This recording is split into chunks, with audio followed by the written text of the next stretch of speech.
नमस्कार, मैं डॉक्टर अमित शर्मा, मनोचिकित्सक, जोधपुर।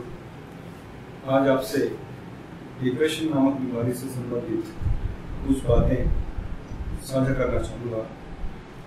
सबसे महत्वपूर्ण बात, डिप्रेशन जो कि एक अन्य बीमारियों की तरह जैसे कि शुगर, ब्लड प्रेशर, हार्ट की बीमारियाँ, इन बीमारियों की तरह डिप्रेशन भी एक तरह का रोग है जो कि एक गंभीर किस्म का मानसिक रोग है और बहुत ही बहुतायत से पाने जाने वाला मानसिक रोग है। डिप्रेशन की अवस्था 100 में से 20 या 30 मनुष्यों में पाई जाती है, जो कि आने वाले 15-20 सालों में काफी बढ़ने की उम्मीद है इस बीमारी की। डिप्रेशन का सबसे महत्वपूर्ण पॉइंट ये है कि इस बीमारी को पहचाना जाए, इसका कारगर तरीके से इलाज करवाया जाए और इससे जुड़ी भ्रांतियों के बारे में सोचा और समझा जाए।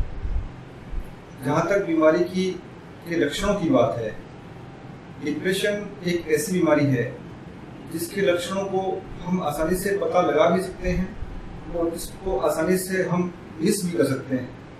जरूरत है डिप्रेशन के लक्षणों को पहचानने की, उसका जल्दी और उचित इलाज करवाने की। लक्षणों की जहां तक बात की जाए, डिप्रेशन के रोगी के मुख्य लक्षण इस तरह से हो सकते हैं, जैसे लगातार मन का उदास रहना, रात को नींद कम आना या नींद कभी कभी ज्यादा आना, भूख का कम हो जाना या कभी कभी भूख का बढ़ जाना, आत्मग्लानि महसूस करना, रोजमर्रा के कार्यों में मन नहीं लगना,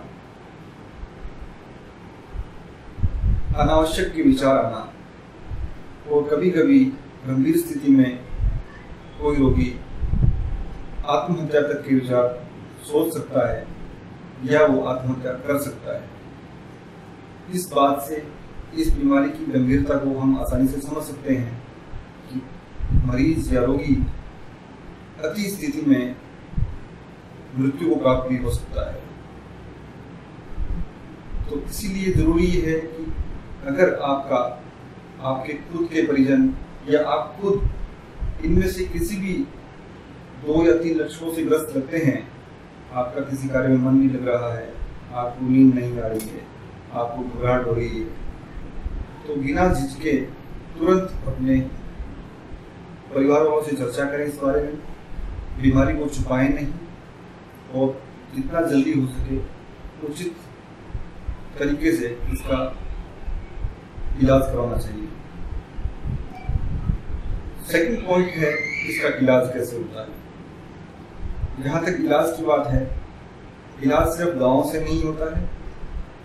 दवाओं के सिवाय इलाज के कई सारे तरीके हैं, जैसे पेशेंट की काउंसलिंग करना, पेशेंट का पुनर्वास करना, विद्युत उपचार विधि, ये कई सारे तरीके हैं जो कि इलाज में कारगर तरीके होते हैं। कुछ भ्रांतियां इलाज से जुड़ी होती है लोगों में कि इन दवाओं की आदत पड़ जाएगी, ये दवाएं नींद की दवाएं होती हैं, इन दवाओं के बिना फिर आदमी रह नहीं पाएगा। ये सब भ्रांतियां हमारे समाज में काफ़ी हद तक फैली हुई है और ये एक बहुत बड़ी वजह है कि आदमी किसी भी मनोचिकित्सक के पास या डॉक्टर के पास अपनी बीमारियों को बताने में झिझकता है और फिर बाद में ये बीमारियां गंभीर रूप धारण कर सकती है। तो इलाज की जहाँ तक बात है या दवाओं की जहाँ तक बात है, ये दवाएं ऐसी कुछ भी नहीं होती है कि जिससे इनकी आदत पड़ जाए या ये बाद में दवाई छूटे नहीं, या ये दवाइयाँ दिमाग को किसी तरीके से नुकसान पहुँचाती है। दवाइयाँ हमेशा आदमी के अच्छे के लिए बनती है और उनके भले के लिए बनती है, बीमारी को ठीक करने के लिए बनती है, ना कि किसी मनुष्य को या इंसान को या रोगी को खराब करने के लिए बनती है। दूसरा तरीका इलाज का साइकोलॉजिकल काउंसलिंग। पेशेंट को किसी उचित साइकेट्रिस्ट या साइकोलॉजिस्ट से काउंसलिंग करवानी चाहिए। उसके भी बहुत सारे वैरायटीज और टाइप होते हैं जो कि डॉक्टर अपने हिसाब से देख के ये डिसाइड करता है कि उसको किस तरह की काउंसलिंग की जरूरत है। सबसे इम्पोर्टेंट इलाज का एक पॉइंट है विद्युत उपचार विधि, जिसमें कि पेशेंट को कुछ क्षणिक शॉक थेरेपी दी जाती है, जो कि एक डिप्रेशन का बड़ा ही कारगर तरीका है, कारगर इलाज है। ये ऐसे पेशेंट्स में दी जाती है जो कि गंभीर अवस्था में डिप्रेशन से ग्रस्त हैं और जो जिनके मन में आत्महत्या तक के विचार आ रहे हैं। ये एक ऐसी स्थिति में मरीज को तुरंत ठीक करने का बड़ा कारगर तरीका है, जिससे कि मनुष्य की या रोगी की मृत्यु भय को हम टाल सकते हैं। कुछ बातें जो डिप्रेशन से जुड़ी भ्रांतियां जिसको कहें अपन, ये भी समाज में फैली हुई हैं। इनके बारे में भी आपसे मैं कुछ चर्चा करना चाहूंगा। कुछ लोग गांवों में या यूं कहीं शहरी लोग भी जो पढ़े लिखे होते हैं, डिप्रेशन को एक तरह से इग्नोर करना चाहते हैं। वो सोचते हैं कभी कभी कुछ भूत प्रेत का साया है या किसी का दोष हो गया है, कुछ हवा लग गई है, जो कि कॉमन मरीज आते हैं और ये इस तरह की बातें बोलते हैं। जरूर सबसे बड़ी ये है कि बीमारी को समझा जाए और इस तरह की भ्रांतियों से बचा जाना चाहिए।